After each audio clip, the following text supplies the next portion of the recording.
the F down. I really broke down because the second week I was there, actually, I remember leaving work. Actually, no, we had a brainstorming session. And I remember my manager being like, okay, who's going to work the weekend? And the just this pit in my stomach, I was like, wait, I don't really want to do that. Like, I need to rest. And, I need time. And, we've been going at it the whole week. And I realized in that moment that that's a very common thing there. It just is what it is. It's part of the culture. I was driving home and I remember calling my cousin after being so excited that first week. I was like nonstop talking about my coworkers and like how amazing it is and the food and everything. And I was driving home and I was like, Allie, this is bad. I made a bad decision. And she was like, what? Like, you haven't stopped talking about how amazing it is. And I was like, no, listen, I know that, and I'm embarrassed to say this, but I don't think this is for me. And all the thoughts that came through my head were the amount of people that are like would kill me to work there. The things I had gone through to get a job like that, because it was a months-long process. And within 2 weeks, I came face to face with who I really was. And I knew deep down inside that wasn't for me. It just wasn't. No matter how much I dressed it up, the anxiety was kicking in. I was sick. I got food poisoning that third week. I got a fever. Like a couple days later, I was constantly sick. And to me, I believe that a lot of sickness comes from lack of alignment and a lot of like compartmentalized emotion and stress and anxiety. And I that entire year before that, I wasn't sick a single time. Actually, the only time I was sick the year before that was when I first started the previous job, where I was still like, a lot of things were changing and shifting. And at Magic Leap, in the short time that I was there, I was sick. My allergies were flaring up. Like, I was anxious. I was having panic attacks, barely sleeping. And I knew that it was because I was fighting who I really was. And navigating a cloud of negativity that had no place in my body. Man.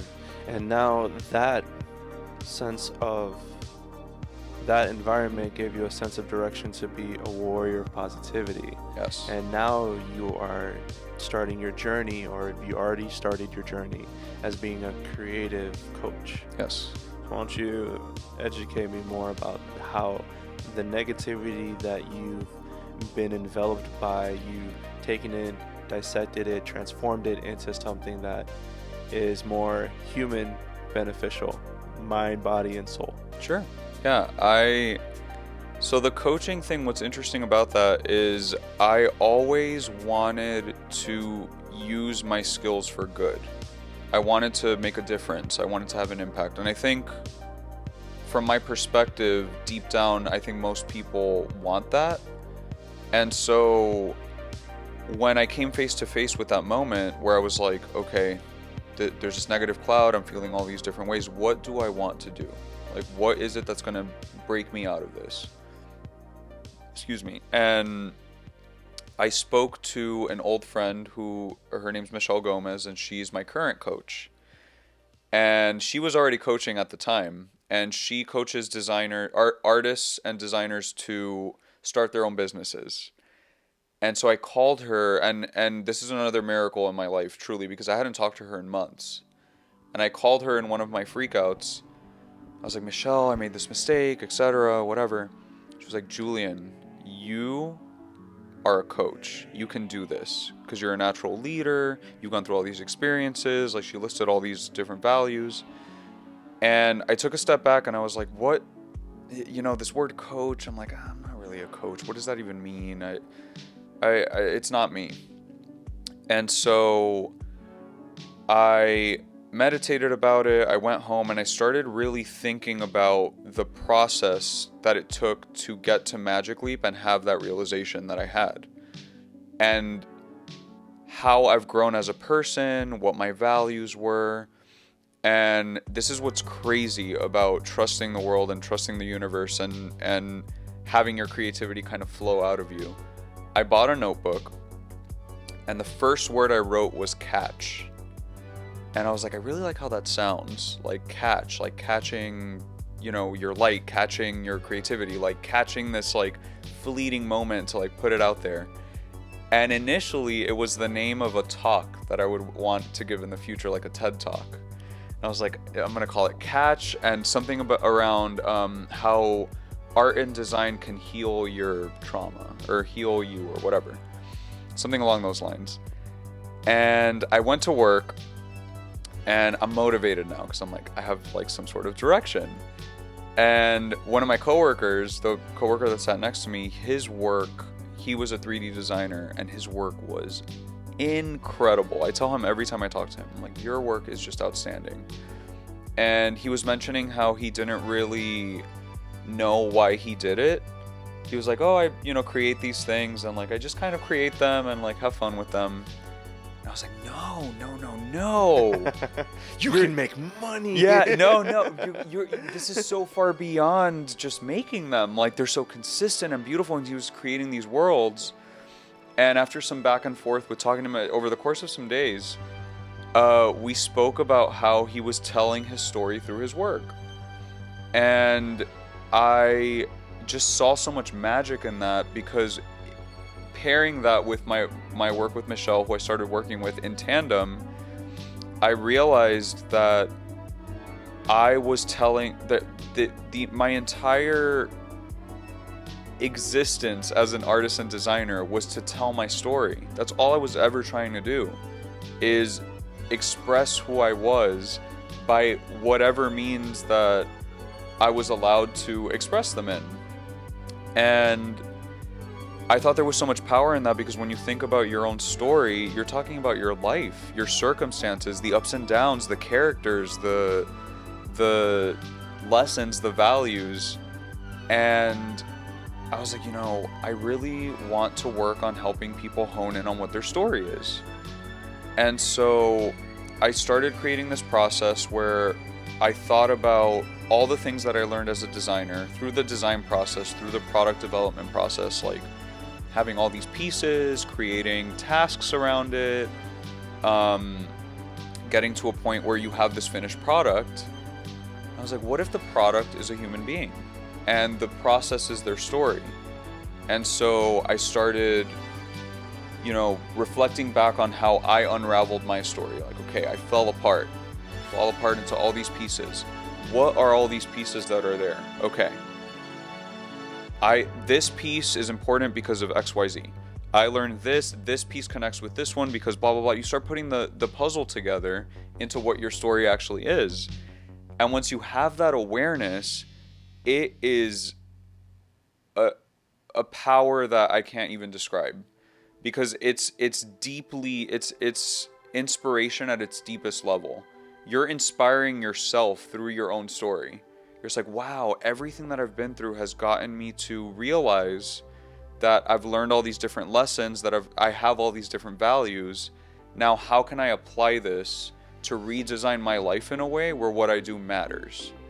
And so now that is the core of what I coach, where I essentially have conversations with designers and leaders, tackling the problem from both ends, where perhaps they might be stuck at their jobs. Perhaps they might want to improve their own processes, increase their self-awareness, work on creative burnout, or want to look for what it is that inspires them. And they just haven't had the space to really reflect on it and reflect on their stories and reflect on everything that they've been through. So I do one-on-one coaching with designers and leaders, and it's at its core to raise their awareness of themselves so that they match their personalities with what it is that they do and flourish in their careers and in their lives. And just because they're validating themselves through their work because it means something to them, it aligns with their values, and they're not necessarily getting that validation from other people as fuel for what they do. They're fueling themselves.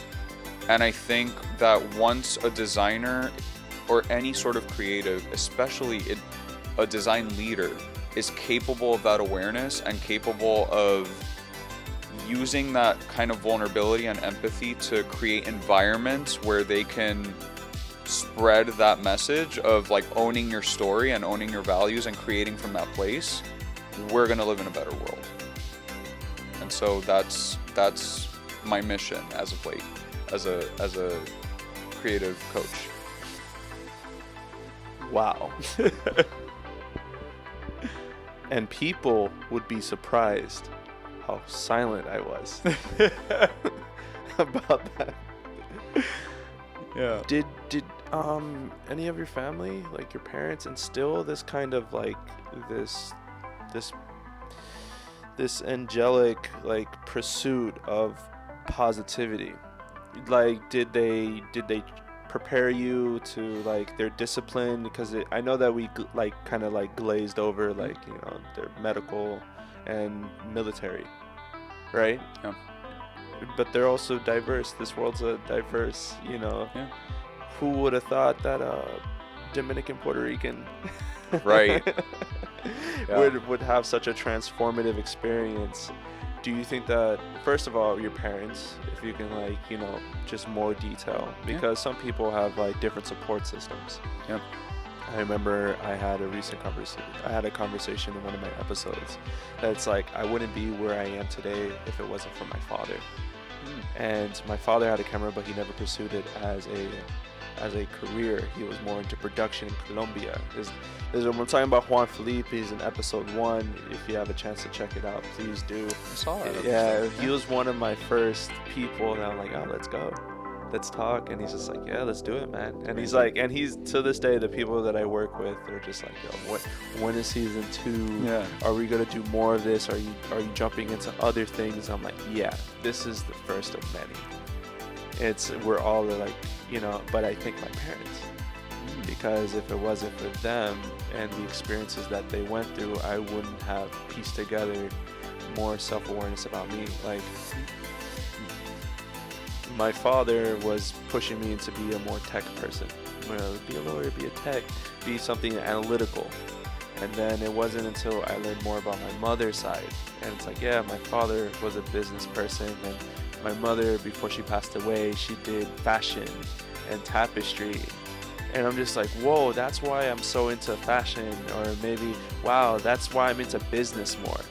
Because I'm a culmination of things together. Like, two make one, but that one, it can multiply into multiple things. And since we are in that day and age where technology is important, we can connect with everyone, but we choose not to. These are things that, like, man, I imagine what my parents went through back then. Yeah. Yeah. I think it's funny because I think my parents are very highly intelligent people. I think that what I took away from them more than anything is their ability to take risks, because they both, in hindsight, left their homes, left their comfort zones. My mom, they both studied medicine outside of the United States. My mom joined the army to pay off that debt. And my dad came to this country and started off as a janitor at the place that my mom worked at as an allergist. And now my dad is a board certified anesthesiologist. And I always say that they lived the American dream in its traditional sense, where they went from zero to, you know, career success, essentially. And so I think the way my parents played a role, I mean, there's just so many different avenues and opportunities that they created for my sisters and I. The main thing that I owe to them is that they never negated or canceled my ability to create in favor of what they would have wanted. Because they say it to this day, it would have been easy if you would have been a doctor or a lawyer or whatever brings the money. But I went to an art high school. I had training or personal, you know, painter, coach, guidance in middle school. And so that says a lot about where their minds were at, where they were like, okay, we want to trust that our kids are doing what they love.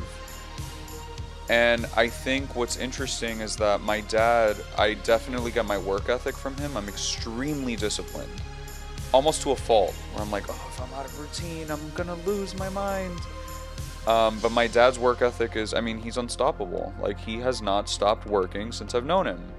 And that has its good and bad. But I just know that inherently I will never stop. I will never stop. And I'm blessed with the fact that my mom, her empathy level, I always say that she's giving to a fault. She gives so much that sometimes it hurts her how much she gives. Because, you know, if your cup isn't full and you're giving, like, that can be very draining. But she's very empathetic, very emotional, in tune with her emotions, very just active personality, outgoing. And so that pairing of personalities between my mom and dad is so fascinating, because I am the exact manifestation of what happens when you mix those two things together, in both the good things and the bad things, because it's been a roller coaster to have that kind of parenting and influence. And it's funny, my grandma on my dad's side was a painter. So if we're talking about things being passed down from generation to generation, for sure, there's a lot of creativity. But I think the thing that's been the most consistent with my family is the risk-taking. Because even with me, I left Miami to go to college in Baltimore. I left Baltimore to work in DC. I, wasn't, and that's a lot to say for someone that was raised in Miami, because a lot of the old friends that I have, they never left. They stayed in their comfort zone, in their paradise. And I think we always trying to break that, man. And look, a lot of it is circumstance too. Like, we don't all have the luxury of being able to leave all the time. So I understand that a lot of that is my privilege to be able to reach a point where I could even entertain that thought. But I think that my parents were just constantly pushing forward, no matter what. They were like, we will just do it. Just take that risk. And from now having my own business, I really understand how scary that is, how lonely that can be, how you really have to trust your instinct and your gut. And that can paralyze a lot of creatives. And so in a sense, I am grateful to them that they've shown us what it is to be consistent, be hardworking, be authentic, and they provided the space for us to explore. I will say that that's also presented a lot of challenges, because when you raise kids like that are risk takers and pushing forward and wanting to know more, that separation of generations becomes much more apparent. So now the tension and the conversations that I'm having with my parents are full-on debates about life. And I'm sure we're both growing in tandem again. But it can get very intense because we're not complacent anymore. We're like, okay, this is our lives. How can we be of service? How can we be better? And so it's an interesting phase with my parents now, because it's a constant, we reflect each other so much that now we're just constantly seeing how we can combine our knowledges, I guess, to be a better family and better people. And so that's, I think, the dynamic that's at play right now. But no matter what, I'm grateful for who they are, and I'm grateful that they gave us the lessons and did the best that they could when they could, for me to have the privilege to sit here and talk about it and reflect about it and have the intention to spread positivity. That, that has to come from somewhere, and I'm glad I have that in me, and hopefully, we'll be able to spread that to anyone that needs it. An incredible guest, Julian. such a wonderful, wonderful chasm of just light, inspiration, good, bad, all that to end season 1 and this journey that I'm constantly going through and building. I have one final question. Sure. Is that the final question is, should I start? What advice would you give to your younger self if they wanted to be in the position that you're in now? The best advice I've ever gotten, and that I still live by, and that I wish that I had when I was younger, is to silence the noise and trust your gut. And it's important to understand that everyone has an opinion, everyone has a point of view, everyone is going through what they're going through in life. Their responses to what you have to put into the world are projections of their experiences, and you need to stand strong to your values and who you are at every stage, so that all of that noise doesn't crush you. I've had many times where I could have pivoted and made better decisions if it weren't for that need to be validated by everyone and to listen to every single thing that everyone said about me.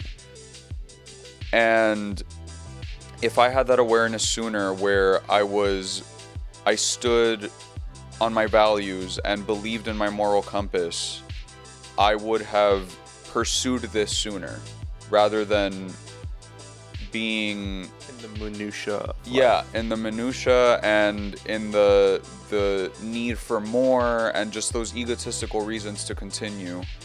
Now I'm confident and I feel it deep inside when I do what it is that I'm doing now.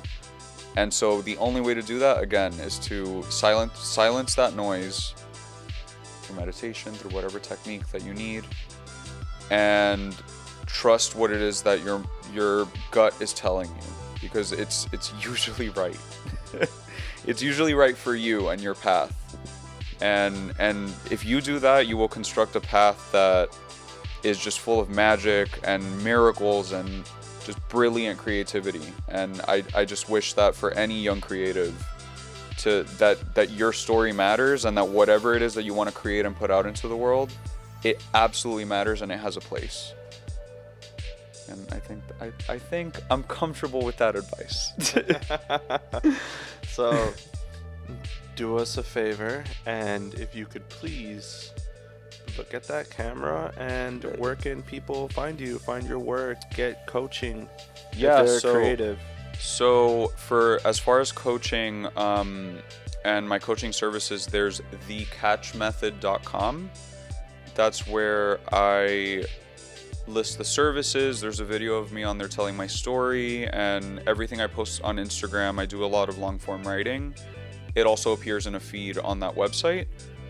There's also Instagram, where I predominantly present my writing and my quotes and my illustration work.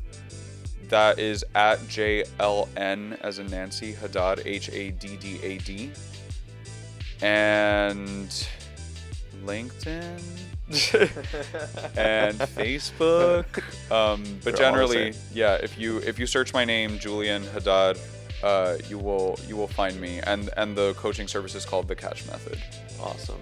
And thank you, everyone. This is the ending of season 1. I hope you guys have enjoyed the process, the journey, the transformation, and everything that we've been through.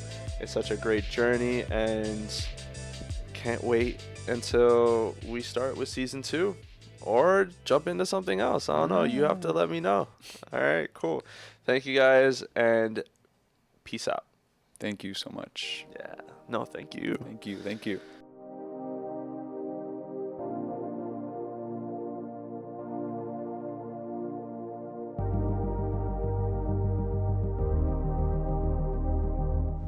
So I hope you guys love this video and the videos that I have been producing. Let's go. I love the people, I love the guests. If there's any feedback that you would like to give me, please let me know in the comments below. Yes. If you can please subscribe. If there's any way that I can improve on it, let me know. I'll be glad to hear it. And I also want to know what's on your mind. This is an ongoing conversation. So, I want to, understand you guys more. I want to provide more value, more content for you. So if there's anything that I can do, just please let me know. I'll gladly help out to the best of my abilities to provide you this content. you're crushing it, bro. Let's go.